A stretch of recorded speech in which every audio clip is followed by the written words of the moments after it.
안녕하세요. 책사랑 오스컨입니다. 신인간혁명 제4권 79페이지 개선편입니다. 저자는 이케다 다이사쿠, 펴낸 곳은 화강출판사입니다. 개선, 회장 취임 1주년을 맞이하는 5월 3일을 앞두고 야마모토 신씨 활동은 점점 더 활발해져 갔다. 광선유포의 전신이란 행복의 테두리를 확대하는 것이다.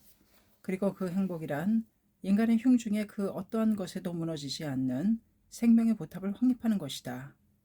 그를 위해 신이씨는 항상 한 사람이라도 더 많은 동지를 만나 격려하고 지도하는 것을 자신의 가장 큰 책무로 여겼다.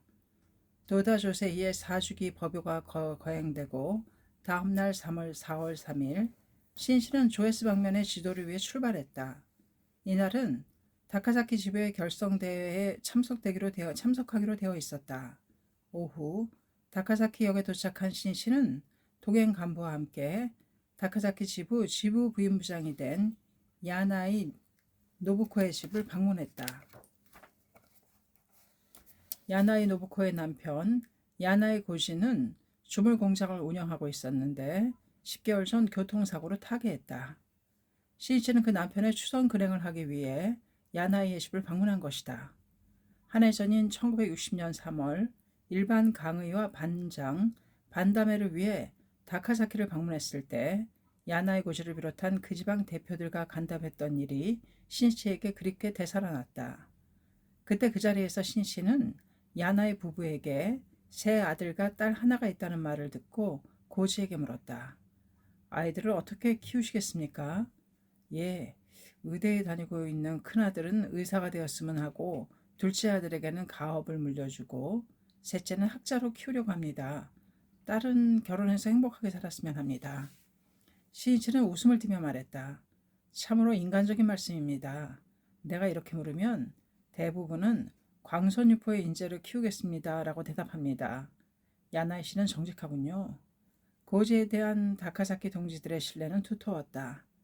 다카사키에 꼭 와달라고 시니치에게 요청해 온 사람도 바로 야나의 고지였다. 그 3개월 후에 고지는 세상을 떠났다.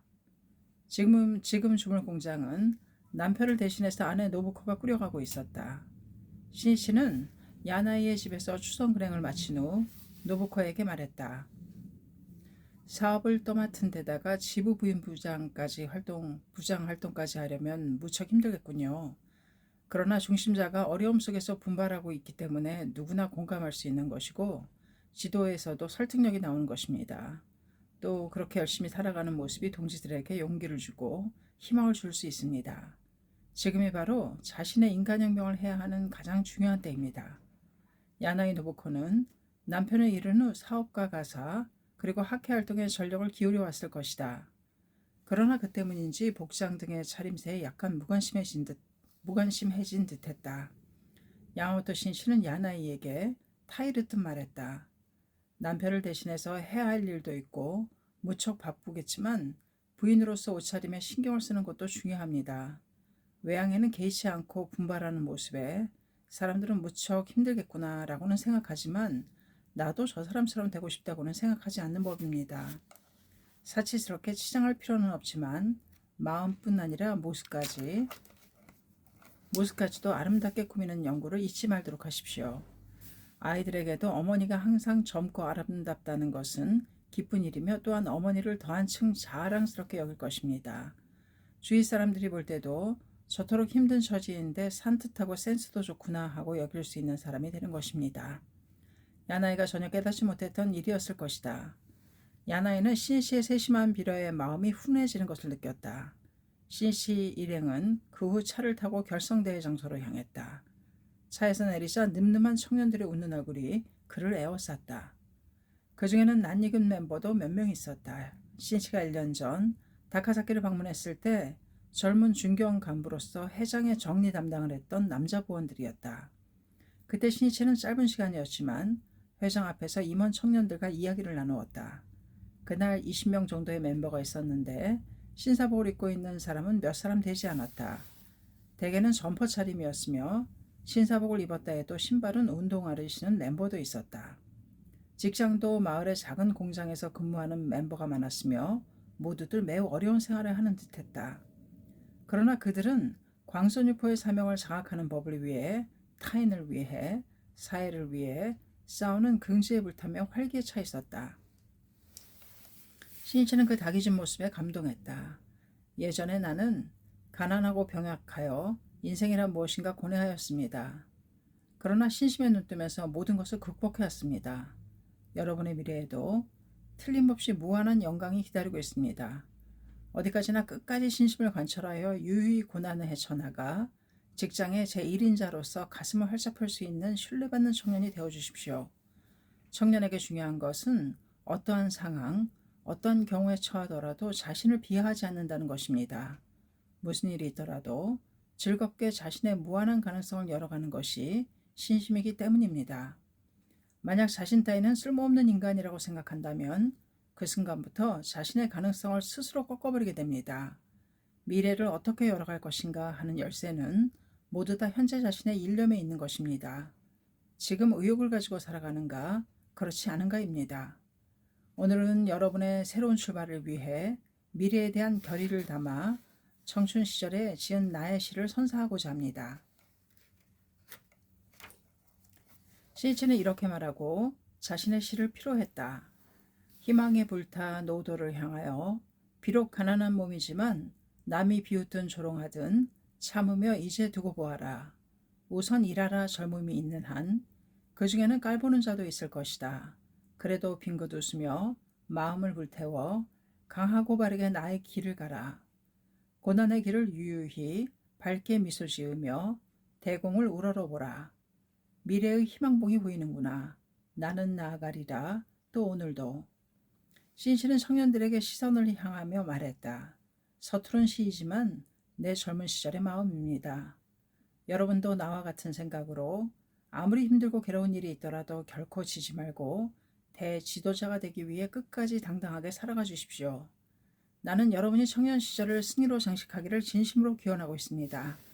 이렇게 격려했던 청년들이 이날의 다카사키 지부 결성대회에 한층 성장한 모습으로 시니치 앞에 모인 것이다.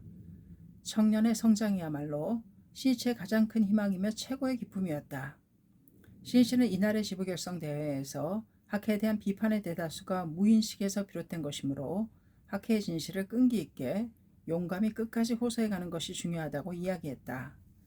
야마모토 시니치는 다카사키 지부 결성대회에 이어 다음날 4일에는 니가타 현의 나가오카로 출발 오후 2시부터 실시되는 나가오카 지부의 결성대회에 임했다.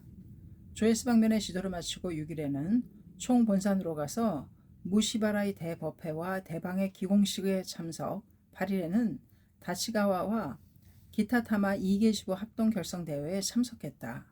그리고 12일에는 오사카의 간사이 본부에서 어서 강의를 한 후 다음날 13일부터는 주부로 들어갔다. 14일에는 주부에서 열린 오카자키 지부 결성대회에 15일에는 아이치와 아스타 2개 지부 합동 결성대회에 참석, 그런 와중에도 가는 곳마다 개인 지도의 주력, 기후에도 발걸음을 옮겨 사와이 노부로 지부장의 집을 방문했다. 사와이는 몇 년 전 불황의 파도에 휩쓸려 경영하던 회사가 도산했지만 그것을 훌륭하게 이겨내고 한 해 전에 기후 지부장이 된 구도심이 왕성한 장년부였다. 기후는 나고야라는 대도시의 그늘에 가려 자칫하면 조직적으로 빛을 받기가 힘들 수도 있는 지역이었다. 도쿄의 간부들도 나고야까지는 자주 왔지만 기후까지 오는 일은 그다지 없었다. 그렇기 때문에 시니치는 바로 이 기후에서 지부기를 내걸고 광선유포를 지휘를 하는 민중의 투쟁을 격려하고 싶었다. 후미진 골목 한 모퉁이에 있는 소박한 집이 사와이의 자택이자 지부 거점이었다. 현관에는 스쿠터 한 대가 세워져 있었다. 이것이 사와이의 소중한 발일 것이다. 벗을 격려하기 위해 계곡의 길과 험난한 산길을 이 스쿠터로 달렸음에 틀림없다. 시이치의 모습을 보자 사와이는 죄송하다는 듯 말했다. 일부러 이런 곳까지 와주셔서 참으로 송구스럽습니다. 시이치는 대답했다. 만약 내게 시간이 있으면 모든 동지들의 가정을 돌아보고 싶습니다만 유감스럽게도 그럴 수가 없습니다. 그러므로 조직에 책임을 지고 있는 간부 여러분께 대신 격려를 부탁드리는 수밖에 없습니다. 그런 의미에서 오늘은 최소한 인사라도 드리기 위해 찾아뵌 것입니다. 그것은 신이치의 솔직한 심정이었다. 자신이 혼자서 모든 책임을 떠맡으려고 할 때 협력해주는 사람이 있다는 것이 얼마나 고마운 일인지 몸에 사무치도록 알게 되는 법이다. 그렇게 된다면 타인에 대해 결코 오만해지지 않는다. 만약 주위 사람이 자신을 떠받쳐주는 것을 당연하다고 여기는 리더가 있다고 한다면 그것은 즉 바꿔 말해서 자신이 일체의 책임을 지려고 하지 않기 때문이라고 할 것이다. 신이치는 노보루에게 가정 방문, 개인 지도의 중요성을 이야기했다. 인재를 육성하기 위해서는 한 사람 한 사람에게 초점을 맞춘 격려와 지도가 중요합니다. 초목을 예를 들어도 햇빛만 비춰준다고 모든 초목이 잘 자라는 것은 아닙니다. 그늘에 가려서 햇빛을 받지 못하는 나무가 있는가 하면 해충 피해를 입은 나무도 있을지 모릅니다. 혹은 양분이 부족한 경우도 있습니다. 그러한 하나하나의 사태에 적절히 대처하고 꾸준히 보살펴가야만 비로소 초목은 성장합니다. 신심의 세계도 마찬가지입니다. 활동 계획을 세우는 일이나 회합에서의 전체적인 지도를 햇빛이라고 한다면 한 그루 한 그루의 초목을 적절히 보살피는 일은 가정 방문, 개인 지도라고 할 수 있습니다. 그런 착실한 활동이 없으면 아무리 조직이 발전하고 있는 것처럼 보여도 인재는 육성되지 않습니다. 그리고 조직도 마침내는 막히게 됩니다. 이제부터라도 지부장으로서 기후지부의 동지를 한 사람도 불행에 빠뜨리지 않겠다는 마음으로 착실하게 신심지도의 손길을 보내주십시오. 신씨는 이렇게 말하고 사와이와 굳은 악수를 나누었다. 또한 그곳에 모인 동지들과도 간담했다. 주부의 지도를 마친 신씨는 4월 18일 도쿄 간다의 교리스 강당에서 실시한 제3회 학생부 웅변대회에 참석하고 다음날 19일에는 사이타마 현의 구마가야로 향했다. 구마가야 지부 결성대회를 위해서였다. 전차가 오미야 부근에 이르자 신이치의 내리에는 예전에 도다 조세이와 둘이서 오미야 방면을 방문했던 추억이 그렇게 되살아났다. 그것은 1950년 가을 서리가 내리는 무렵이었다. 난간에 봉착한 도다의 사업을 타개할 실마리를 찾기 위해 어떤 사람을 찾아갔지만 성과 없이 끝나고 말았다. 활로가 끊겼던 것이다. 당시 도다는 죽느냐 사느냐 죽느냐 하는 기로에 처해 있었다 해도 과언이 아니었다. 도다의 해서에서는 급료의 지급이 계속 늦어져 사원들도 한 사람 두 사람 떠나고 불과 몇 명의 사원밖에 남지 않게 되었다. 도다를 끝까지 지키겠다고 마음먹은 신씨의 건강도 점점 나빠지고 있었던 것이다. 돌아오는 길에 도다와 둘이서 강의 흐름을 따라 걸었다. 하늘에는 별이 차갑게 반짝이고 있었다. 밤하늘은 아름다웠다. 그러나 추위가 몸으로 스며들었다. 그것은 세간의 차가움이기도 했다. 두 사람은 묵묵히 강가의 길을 계속 걸었다. 도다는 태연했다. 어느 때와 조금도 변함이 없었다. 그러나 신씨는 죄송스러움에 가슴이 아팠다. 아무리 도다 자신의 사업이라고나 하나 스승을 동분서주하게 만들고 남에게 머리를 숙이게 하지 않으면 안 된다는 것이 참을 수 없이 분하고 괴로웠다. 신이치는 힘이 모자라 스승을 끝까지 지킬 수 없는 자신이 한심스러웠다. 그런 신이치도 너무나 지쳐 있었다. 신이치의 구두가 걸을 때마다 벗겨지려 했다. 살펴보니 구두끈이 풀려 있었다. 그 구두는 너무 닳아서 구멍이 나 있었다. 신이치는 허리를 굽혀 끈을 다시 매면서 무심코 당시 유행하던 별의 흐름에 이런 여자로 누가 만들었나 라는 노래 가사를 바꾸어 이런 남자로 누가 만들었나 라고 흥얼거렸다. 그때 도다가 뒤돌아보았다. 도다의 안경이 반짝 빛났다. 나다.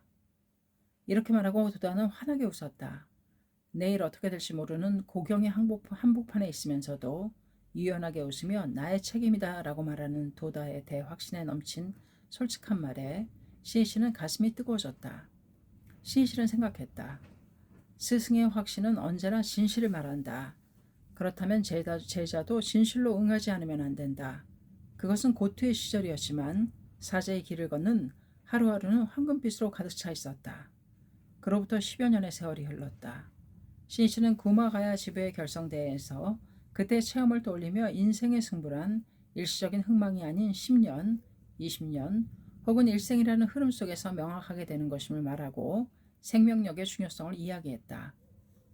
인생에는 산이 있는가 하면 계곡도 있습니다. 그리고 같은 길이라도 강한 생명력을 가진 사람은 유유히 걸어갈 수 있습니다. 어느 때는 벚꽃을 구경하며 또 도중에 주먹밥을 먹어가면서 비탈길도 즐기며 명랑하게 나아갈 수 있습니다. 그러나 생명력이 약하면 완전히 지쳐서 주위의 풍경도 눈에 들어오지 않고 괴로움밖에 느낄 수가 없습니다. 우리는 이 세상을 즐기기 위해 태어났습니다. 그러기 위해서는 생명력이 필요하며 그 원천은 창제입니다. 그러므로 여러분은 창제를 근본으로 남이 어떻게 보더라도 뭐라고 말해도 자기 자신은 이렇게 끝까지 살아가는 것이다 라고 정하고 당당하게 신심에 면례해 주십시오. 그 사람이 행복한 사람입니다. 그리고 즐겁구나 라고 말할 수 있는 인생을 또 지부를 구축해 주셨으면 합니다. 야마모토 신이치는 구마가야에 이어 다음날 20일에 군마현 기류시에 위치한 사원의 낙경 입불식과 기류시부의 지부 결성 대회에 참석했다. 기류는 도다 조세이가 1946년 9월 전쟁 후 최초로 지방 지도를 할 때 방문한 곳이기도 하다. 이때 전쟁으로 소개되었던 마키쿠지 시절의 회원들이 부근에 있는 정종사원의 신도들에게도 이야기하여 함께 도다를 맞이한 후 좌담회를 개최하였던 것이다. 그러나 신도라 해도 근행을 할 수 있는 사람은 거의 없었다. 또 오래된 신도라고 의스대는 사람도 있었으며 순수한 구도의 숨결은 느낄 수가 없었다. 도다는 동행한 멤버에게 말했다. 이곳의 신심은 탁해져 있다. 깨끗하게 만들어주지 않으면 언젠가는 큰일이 생길 것이다. 이 자담회에서 시계포를 경영하는 미야타 야지로라는 장년부 신도 한 사람이 도다에게 지도를 요청했다. 미야타는 척추 카리에스, 만성 염증으로 괴로워하고 있었다. 병원을 전전해 왔지만 별다른 차도가 없다는 것이다. 도다는 숙명 전환을 위해서는 절복이 중요하다는 것을 말하고 미야타에게 광선유포에 살아가는 결의를 촉구했다. 미야타는 도다의 지도를 받고 정신이 번쩍 들었다. 오래전부터 1년 정종의 신도였지만 가장 중요한 절복을 한 적이 없었다. 야지로는 절복에 힘쓰겠다고 굳게 결의했다. 그리고 군마현의 오고 마치와 도치기현의 도요다무라, 현재 오야마 시내에 있는 두 1년 정종 사원의 신도와 학회원으로 구성된 정법회라는 조직의 회장이 되어 활동을 개시했다. 도다는 그 후에는 종종 기류로 발걸음을 옮겨 지도에 임했다. 그렇지만 정법회에 대해서 도다는 아무런 언급도 하지 않았다. 다만 이렇게 말했다. 여러분은 광선유포는 내가 하겠습니다 라고 말할 수 있겠는가? 말할 수 없을 것이다. 분명히 말해두겠다. 이것은 나밖에 할 수 없는 일이다. 마침내 이 도다가 본격적으로 일어설 때에는 함께 광선유포에 가지 않겠는가? 기류에서의 절복은 진전되어 5년 후인 1951년에는 300세대 정도가 되었다. 학회본부에서 5월 3일에 도다 조세이 제2대 회장의 취임식이 거행된다는 것을 알리는 엽서가 미야타의 집으로 도착한 때는 그해 3월 하순경의 일이었다. 그 엽서에는 이렇게 쓰여 있었다. 드디어 도다 선생님이 학회회장으로 취임하시게 되었습니다. 기류의 여러분도 이때를 얼마나 애타게 기다렸겠습니까? 새로운 출발의 굳은 결의를 안고서 도다 선생님의 슬하로 달려와 주십시오. 미야타 야지로는 정법회 간부의 협의회 자리에서 이 엽서를 모두에게 보였다. 이렇게 엽서가 와 있는데 어떻게 생각하시는가? 그러자 한 사람이 대답했다. 똑같은 어서를 배견하고 똑같은 절복을 하고 있다. 우리는 우리대로 열심히 하면 되지 않는가? 도다의 회장 취임식에 참석하자고 말하는 사람은 아무도 없었다. 도다는 기류로부터 해답을 기다리고 있었지만 아무런 소식도 없었다. 도다는 학회본부에서 간부들에게 말했다. 지금 이 도다와 함께 일어서지 않으면 생애 후회하게 된다. 다시 한번 연락을 해주게. 기류에는 2번, 3번 연락을 취했다. 그러나 기류에서의 회답은 없었다. 그리고 5월 3일 도다의 회장 취임식을 맞이했지만 결국 정법회에서는 아무도 참석하지 않은 채 끝났다. 미야타는 도다에게 반발하려는 마음이 있었던 것은 아니다. 그 나름대로 존경하고 감사도 있었지만 광선유포의 사명을 장악한 도다의 옥중의 경에도 불의불식에 의한 창각의 조직의 의미도 알지 못했다. 결국 진정한 신심의 혈맥을 모르고 있었던 것이다.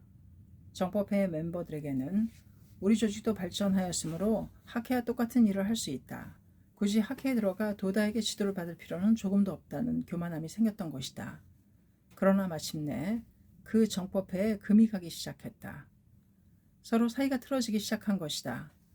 두 정종 사원의 신도가 있었기 때문에 어느새 파벌이 형성되었고 그것이 감정적인 대립으로까지 발전해 갔다.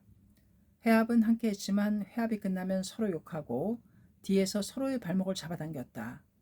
정법회 분위기는 어둡고 무거워져갔다. 공덕의 체험도 사라졌다. 미아타는 초조해지기 시작했다. 뭔가 잘못되었다. 어딘가 이상하다. 미아타는 신경을 넘어서 건강도 해치고 말았다. 그 무렵 포목 판매를 하던 정법회의 청년부장 데라다 미치오라는 청년이 출장처인 센다이에서 하케 센다이 지부총회가 있다는 것을 듣고 총회에 참석했다. 1954년 4월의 일이었다. 데라다는 해압의 박력과 명랑함에 압도되었다. 그리고 무엇보다도 불법의 법리에 투철하며 대확신이 넘치는 도다 조세이의 지도에 감동했다. 하케는 굉장하다. 정법회와 전혀 다르다. 이것이 진정한 대성인 불법의 세계인가? 신심을 하려면 도다 선생님의 지도를 받아야 한다. 그는 기류로 돌아오자 정법회 회장인 미야타 야지로의 집을 방문하여 총회의 모습과 자신의 생각을 이야기했다. 자네도 그렇게 생각하는가? 실은 요즘 들어 나도 그렇게 생각하고 있었다네. 이제서야 도다 선생님이 말씀하신 의미를 겨우 알기 시작한 듯한 기분일세. 역시 광선유포는 도다 선생님만이 할 수 있는 일이야. 결코 내가 생각하고 있는 것처럼 간단한 것은 아니었어. 그렇게 이야기하는 미야타의 얼굴에는 깊은 고뇌가 어려 있었다. 미야타는 돌이킬 수 없는 실패를 하고 말았다는 것을 깨닫기 시작한 것이다. 두 사람은 서로 상의하여 학회에 입회하기로 했다. 이 무렵 기류에도 차츰 학회원이 증가하고 있었다. 도다의 회장 취임 후 75만 세대의 달성을 향해 전국의 절복의 파동이 넓혀지고 있었던 것이다. 그러나 미야타는 정법회의 회장인 만큼 자신의 개인적인 문제로만 그칠 수는 없었다. 미야타는 고뇌했다. 얼마 동안의 범인의 나날이 계속되었다. 그러나 이대로는 정법회 멤버들에게 행복해질 수 있는 진정한 신심을 가르칠 수 없다는 것이 미야타의 결론이었다. 그에 여러 미야타는 자택에 100여 명 정도의 정법회 멤버를 모아 자신의 결단을 알렸다. 저는 학회를 따라가려고 생각합니다. 진정한 신심은 그것밖에 없기 때문입니다. 저와 함께 행동하고자 하는 사람은 따라와 주십시오. 미야타 일행이 학회에 들어가려는 것을 알게 된 정법회의 부회장들은 절의 주지들과 이야기하여 새로운 모임의 결성에 착수, 멤버들이 학회로 가는 것을 길을 쓰고 저지하려 했다. 미야타 일행은 배반자가 되었다. 그러나 미야타는 학회에 입회, 최종적으로는 미야타를 따라서 100여 명 정도가 학회원으로 되었다. 미야타 야시로는 학회원으로서 착실하게 신심에 면류하기 시작했다. 그는 학회에서 신심의 기초부터 배우자고 결의했다. 학회 입회하고 얼마 후 총본산에 등산했을 때 미야타는 그 참도에서 도다 조세이를 만났다. 미야타는 거듭 통지를 받고도 도다의 회장 취임에 참석하지 않은 것을 생각하자 도다를 별 면목이 없었다. 죄송하며 고개를 떨구었다. 그러자 도다는 그런 미야타를 한마디도 책망하려 하지 않았다. 미야타군, 고생했네. 자네에 대해서는 이 도다가 잘 알고 있다. 이렇게 말하고 도다는 미야타의 어깨에 손을 얹어 그를 감쌌다. 선생님, 미야타는 사나이 격정에 못 이겨 울었다. 도다의 팔은 더없이 따뜻하게 느껴졌다.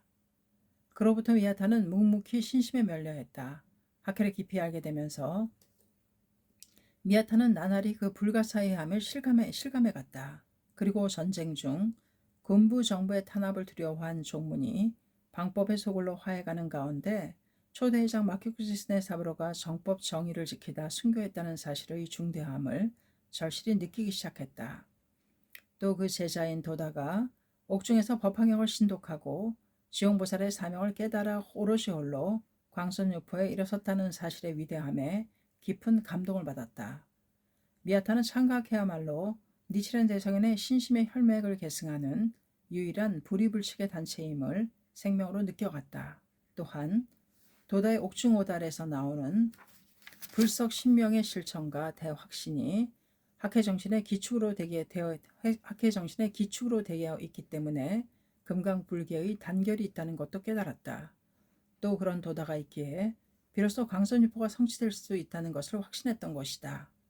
후의 이야기이지만 종문의 일부 승려가 학회에 대해 불합리한 공격을 계속했던 1978년에서 1979년 미아타는 진실을 알지 못한 채 마음이 흔들리는 멤버들의 집을 방문, 열심히 학회의 정의를 호소해 갔다. 미아타에게는 일찍이 자신이 저지르고 말았던 과오를 절대로 동지들이 되풀이해서는 안 된다는 남보다 갑절 강한 마음이 있었음에 틀림없다. 하여튼 이러한 경위에서 기류는 초창기에 도다가 지도에 힘을 기울인 곳이었음에도 불구하고 광선유포는 우여곡절을 겪지 않으면 안 되었던 것이다. 기류의 대발전의 조짐이 보이기 시작한 것은 1955년경부터였다.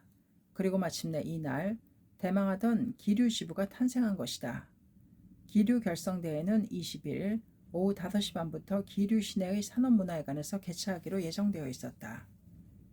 야마모토 신씨는 오후 1시부터 시내에 새로 건립한 무료 사의 낙경 입불식에 참가한 후 지부 결성대회에 참석했다. 신씨는 기류의 과거 경위를 잘 알고 있었다. 행사가 열리는 산업문화회관으로 가는 도중 현지 간부에게 말했다. 기류의 신시대군요. 신생의 역사를 만들기 위해 사이좋게 단결해 가는 것입니다. 산업문화회관은 넘치는 멤버들로 열기에 가득 차 있었다. 전쟁 후 도다 조세이의 첫 기류 시도로부터 15년, 이 땅에도 지금 새로운 지용의 새싹이 움터 광선유포의 오개가 개척된 것이다. 신씨는 여기에서 14비방에 대해 이야기했다. 신씨는 기류의 단결을 바라며 이야기해갔다. 어서의 14비방이라는 것이 설해져 있습니다만 그 중에 경선, 증선, 질선, 한선이라고 있습니다. 알기 쉽게 말하자면 정법을 수지하고 있는 사람을 깔보고 미워하고 질투하고 원망하는 것입니다. 이 네 가지는 자칫하면 범하기 쉬운 비방이며 이런 원질 따위에 휘말려버리면 애써 강성하게 신심에 멸려 왔다 해도 무량한 대공덕을 받을 수 없다고 가르치시고 있습니다. 예를 들면 아무리 좋은 텔레비전이나 라디오를 샀다고 해도 채널이나 다이얼을 잘못 맞추면 보고 싶은 프로를 볼 수 없으며 라디오 소리도 잘 나지 않습니다. 그와 마찬가지입니다. 신심에 멸려하고 있는 우리는 어떠한 역직이나 위치에 있더라도 모두 불자이며 평등합니다. 서로 부처를 공경하듯 존경하고 신뢰해가는 것이 본래의 모습입니다. 만약 잘못이 있다면 그것을 훈계하는 것이 당연합니다만 뒤에서 동지를 헐뜯는 일이 있어서는 절대로 안 됩니다. 또 조직의 중심자라고 해서 주위 분들을 부하처럼 부리는 일이 있어서는 결코 안 됩니다. 학회는 어디까지나 신심의 연대이며 자비의 모임입니다. 따라서 우리는 아름다운 가족처럼 따뜻하게 서로 격려하면서 밝고 사이좋게 전진해 가지 않겠습니까? 기류는 소생하여 미래를 향한 출발을 이루었던 것이다. 이 4월 20일은 세이쿄신문의 창간 10주년을 맞이하는 날이었다. 10주년을 축하하며 회장 야마모토 신씨는 창간 10주년에 즈음하여라는 제목의 글을 세이쿄신문에 기고했다. 그것은 4월 22일자 신문의 일면에 게재되었다. 회장 취임 1주년에 즈음하여 세이쿄신문이 창간 10주년을 맞이하니 감개무량하다. 세이쿄신문은 광선유포라는 미중유의 대사업의 역사를 엮어가는 것으로 시시각각 전개되는 광포의 활동을 정확히 보도하고 간부에 대한 지도, 일반 회원에 대한 지도, 그 밖의 모든 면에 있어서 학회의 원동력이 되고 있다. 무는 무보다 강하다. 저 메이지 유신으로 오랜 세국의 꿈에서 깨어나 문명 개화의 희망에 불타 일어선 젊은 세대가 가진 힘은 무력을 대신해야 할 언론의 힘이었다. 권력과 무력에 대항하여 빠르게 대두한 힘이 바로 언론이었다. 그리고 많은 사람들의 기대를 받으며 신문이 등장했던 것이다. 지금 창가학회는 전 세계에 그 존재를 나타내게 되었다. 우리는 아무런 권력도 가지고 있지 않다. 또 재력도 없다. 다만 한 가지, 순수한 마음으로 부처의 금원을 받들고 민중의 불행을 한탄하며 낙토 건설을 위해 불행의 근원과 끝까지 싸워온 우리 교단이다. 이처럼 순수하고 강한 단체가 또 어디에 있겠는가? 불행의 근원인 종교의 잘못을 바로잡고 한 사람의 인간을 구하는 행위, 또 절복도 또한 진실한 언론의 힘에 의해 가능하다. 신실은 여기에서 강선유포의 대업은 언론에 의해 진전될 수 있는 것이며 학회는 언론을 가장 중요시해왔다는 것을 이야기했다. 그리고 그 학회에 대해 세상은 곡해와 비판, 폭언으로 보답해왔다는 것을 지적했다. 그 폭풍 속을 우리는 유화 인욕의 갑옷을 입고 전진해왔다. 그런 와중에서 세이쿄 신문은 어느 때는 잘못된 종교에서 정면에서 철퇴를 가하고 어느 때는 니치렌 대성인 불법의 정의를 당당하게 주장해왔다. 그리고 안으로는 해원을 옹호하고 밖으로는 부당한 권력의 행포를 분쇄하는 언론전의 가장 중요한 무기로서 힘을 유감없이 발휘해왔다. 신실은 창간 10주년을 맞이하여 세이쿄 신문의 원점을 확인해 두고자 했다. 기고문에는 계속해서 1950년 여름 도다의 사업이 벽에 부딪혀 공경에 처해 있을 때 도다와 신이치가 신문 발간의 구상을 이야기했던 일을 언급하고 다음과 같이 원고를 끝맺었다. 창간 이래 10년, 밤낮을 가리지 않고 신문 제작에, 광고 등의 업무에, 구독 추진에, 그리고 배달에 열심히 노력해 주신 여러분에게 진심으로 경의를 표하고 싶다. 일찍이 은사가 원컨대 하루라도 빨리 전 일본 사람들에게 이 신문을 읽게 하고 싶다고 말씀하셨던 확신을 지금이야말로 강하게 상기하고자 한다. 그리고 직접 신문에 종사하는 사람만이 아닌 전 회원이 이 은사의 마음을 명심하여 세이쿄 신문을 지키고 육성해 가기를 바라는 바이다. 세이쿄 신문은 순간 2면의 구성으로 5,000부부터 출발했다. 그것이 수요일에 4면, 토요일에는 8면으로 구성되는 주 2회 발간으로 185만 세대 회원의 기간지가 되었다. 참으로 비약적인 발전이다. 또한 1956년에 도쿄판, 북일본판, 서일본판의 3개판에서 시작된 지방판도 이때에는 7개판 체제로 되었다. 그에 따라 지방지국도 확충, 발전하여 1959년 7월에는 간사이, 홋카이도, 도쿠, 주부, 주코쿠, 큐슈의 전국 6개 지국의 체제가 정비되었다. 또한 통신원 제도도 1954년에 설치되어 이 시점에서 전국의 통신원 49명, 준통신원 215명의 진용을 갖추게 되었다. 게다가 학계본부에서 도보로 몇 분 거리인 신주쿠 구 시나노마치 18번지에 건설 중인 신문사의 새 사옥도 거의 완성되어 5월 4일에 낙경식을 거행하기로 했다.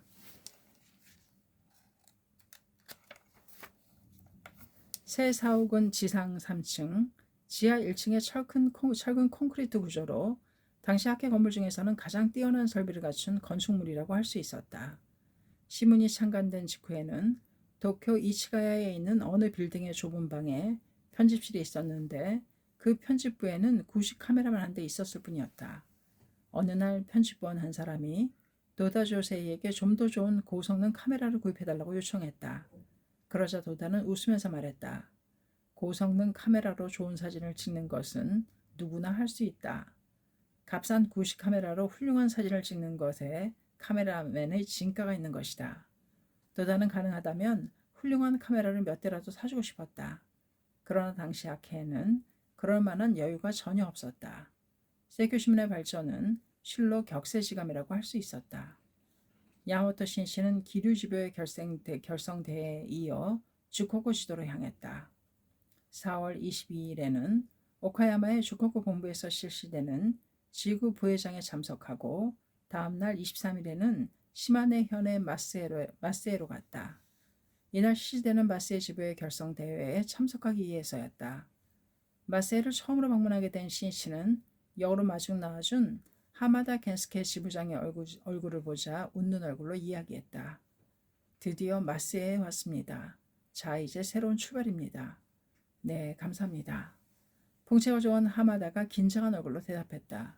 하마다의 집은 역 바로 앞이었다. 하마다는 회사로 사용하고 있는 자택의 1층에서 자동차 수리 공장을 운영하고 있었다. 그는 보통 소학교를 마치자 일터로 나갔다. 고생을 거듭한 끝에 전쟁 후 회사를 일으키고 20에서 30명의 종업원까지 거느리게 된 마을의 성공자 중 한 사람이었다. 그러나 사업이 궤도에 오르자 주색에 빠져들었다. 날이 저물기 시작하면 접대를 핑계로 집을 나가 외박하는 일이 잦았다. 아내 유키코는 남편에 대한 불신감이 깊어져 저녁이 되면 두 사람은 을의 말다툼을 벌이게 되었다. 회사 경영에는 지장이 없었지만 가정 불안은 날이 갈수록 심각해져 갔다. 유키코는 남편의 일로 범이 나는 사이에 저녁 때가 되면 심장이 뛰어 마치 막대기라도 삼킨 듯한 답답함을 느끼게 되었다. 발작이 시작되자 몸은 굳어지고 얼굴이 흑빛으로 변했다. 겐스케도 처음에는 놀라 걱정했지만 익숙해지자 꾀병이 아니냐는 생각이 들었다. 어느 날 유스코가 발작을 일으켜 병원에 가보니 노이로제라는 진단을 받게 되었다. 그때 아는 사람으로부터 불법 이야기를 들은 유키코는 지푸라기라도 잡는 심정으로 입회했다. 1957년 3월의 일이다. 신심을 시작한 유키코는 열심히 절복에 멸려했다. 주위 사람들은 신기한 눈초리로 바라보며 저렇게 한다고 병이 나올까? 라고 험담을 해댔지만 유키코는 날이 갈수록 건강해졌다. 그 모습을 본 남편 겐스케도 유키코의 권유로 입회했다. 또 3명의 딸들과 조금원들도 차례로 신심하기 시작했다. 유키코는 생각했다. 남편이 신심을 하기 때문에 이제 반드시 내 곁으로 돌아올 것이다. 이제 걱정 없다. 그러나 하마다 겐스케는 입회는 했지만 근행 한번 제대로 하지 않았다. 외박도 여전히 계속되었다. 유키코의 희미한 기대는 허무하게 사라져갔다. 다시 절망에 휩싸였다. 입회하고 4개월이 지난 7월 유키코는 터무니없는 말을 중얼거리기 시작했다. 남편 때문에 어깨가 결리다 결국 내 목줄기가 끊어져 버렸어. 이제 나는 죽고 말겠지. 심한 불안에 시달리며 자신을 비하하고 죽음만을 생각하는 나날이 계속되었다. 그래도 몸 상태가 좋을 때는 나의 수급은 신심으로 전환할 수밖에 없다며 창제에 멸려했다. 8월 어느 날 유키코는 벽장 안에서 면도칼로 혀를 끊어 자살을 기도했다. 다행히 가족이 빨리 발견하여 큰일을 면할 수 있었다. 딸들의 당혹스러움과 괴로움도 깊었다. 흉기가 될 만한 것은 모두 감추고 가스 차단기에도 주의해야만 했다. 유키코는 그 후에도 자살을 기도했다. 9월에는 농약을 마셨지만 이때도 죽지 못했다. 그리고 10월에는 마루 밑에 숨어서 굶어 죽으려고 했다. 몇 시간 후에 발견되었을 때는 이미 말하는 것도 눈동자도 완전히 이상해져 있었다. 다음날 아침 가족은 유키코를 대학병원에 입원시켰다. 의사가 정신분열증이라는 진단을 내렸다. 병원에서도 유키코는 한참 동안 환각에 빠져 의미를 알 수 없는 말을 외치기도 했다. 그러나 그러한 속에서도 그 괴로움을 극복하려고 창제를 계속했다. 불가사의하게도 10일, 20일이 지나는 동안 유키코의 마음은 조금씩 평정을 되찾아 엷은 종이를 벗겨내듯 차도를 보이기 시작했다. 의사도 놀랄 만큼 치료는 효과를 거두었고 약 100일 만에 유키코는 태어날 수 있었다. 그 모습을 보고 겐스케도 진심으로 신심에 눈을 떴다. 외박도 일체 그만두고 가족 모두가 진지하게 근행을 하게 되었다. 그와 함께 가정은 밝아지고 유키코도 생기를 되찾아 완전히 건강을 회복했다. 크게 놀란 것은 이웃 사람들이었다. 하마다 씨는 주색도 완전히 끊었고 부인도 병을 이겨냈다. 그토록 싸우기만 하더니 요즘은 사이도 좋아졌어. 역시 신앙 덕분인가? 하마다는 유키코를 따라 절복하러 다니기 시작했다. 하마다 부부의 모습을 보고 불법 이야기를 들은 사람들은 잇따라 입회에 갔다. 겐스케는 자택을 해합 장소로 제공하고 아내 유키코와 함께 해합에도 참석하게 되었다. 야마모토 신이치가 하마다와 처음 만난 것은 1년 전인 1960년 2월이었다. 하마다는 마스에의 지구부장이 되어 있었다. 신이치는 이날 오카야마에서 열린 주코쿠 총지부간부회에 참석한 후 총지부장인 오카다 이테스의 집에서 지구부장 몇 명과 간담할 기회를 가졌다. 그 중에 하마다도 있었다. 신이치는 하마다 일가에 대해서는 오카다에게 들어 알고 있었다. 하마다는 지구부장이라고 하지만 지구 담당원이 된 부인에게 이끌려서 하는 활동이라 스스로 열심히 활동에 힘써왔다고 할 수 있는 상태는 아니었다. 또 주색을 즐겼었고 학력도 없는 자신이 지구부장으로서 리더가 된다는 것에 미안하게 생각하고 있었다. 오카다는 하마다를 신씨에게 소개했다. 마스에의 하마다 씨입니다. 항상 감사하고 있습니다. 마스에 가지 못해 미안합니다만 시마네 동지들을 잘 부탁드립니다. 당신이 있으면 마스에는 걱정 없다고 확신하고 있습니다. 그리고 신이치는 손을 들어 있던 귤을 하마다에게 건넸다.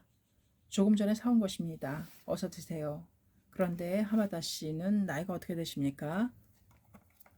네, 44세입니다. 그렇습니까? 인간의 일생에는 끝이 있습니다. 그리고 인생의 가치는 그 일생을 무엇을 위해서 쓰느냐에 따라 결정됩니다. 하마다 씨, 나와 함께 강포를 위해 살아갑시다. 거기에 바로 가장 가치 있는 인생의 길이 있습니다. 시마네를 부탁합니다. 언제 한번 나도 마세에 가겠습니다. 하마다는 신이치에게 받은 귤을 양손으로 꼭 쥐었다. 자신에 대한 신이치의 기대를 생각하니 어느새 눈시울이 뜨거워졌다. 이런 나를 진심으로 걱정하고 격려해 주시다니. 다음날 도토리시에서 열리는 대회로 향하는 신이치와 열차를 같이 탄 하마다는 그 안에서 지도를 받았다. 저는 지구부장을 맡고 있지만 소학교밖에 나오지 못했고 힘도 없습니다. 무엇보다도 읽고 쓰는 것이 서투릅니다. 인간의 가치는 학문이나 지위로 결정되는 것은 아닙니다. 학회는 신심이 근본입니다. 또 인품을 연마해 가면 모두가 따라옵니다. 차창 밖에는 벚나무가 앙상하게 가지를 뻗고 있었다. 신이치는 그 벚나무를 가리키며 말했다. 하마다 씨, 저 벚나무는 지금은 알몸이지만 머지않아 나무 속에서 싹이 나오고 사람들을 매료시키는 꽃을 피우게 됩니다. 우리들의 마음속에도 보이지는 않지만 한 사람 한 사람 부처의 생명이 있습니다. 그 생명이 이윽고 자신을 최고로 빛나게 하며 인생의 행복의 꽃을 피우게 합니다. 그런 확신을 갖는 것입니다. 신이치의 시도는 하마다의 가슴속 깊이 파고들었다. 하마다는 야마모토 신이치가 준 귤 하나를 마세로 소중히 가지고 돌아왔다. 하마다는 집에 도착하자 그 귤을 불단에 올리고 진지하게 창제했다. 하마다는 진심으로 신이치의 기대에 부응하겠다고 결심했다. 그리고 지구의 반장들에게 신이치의 마음을 전하고 함께 그 귤을 나누어 먹었다. 그로부터 하마다는 결연히 일어섰다. 본성은 성실한 사람이었다. 신이치의 말을 가슴에 새기며 동지들에게 어떻게 진력해 갈 것인지를 매일매일 생각하고 행동하기 시작했다. 마세의 지구는 매월 50세대, 60세대, 70세대로 절복을 늘려갔고 그것이 지부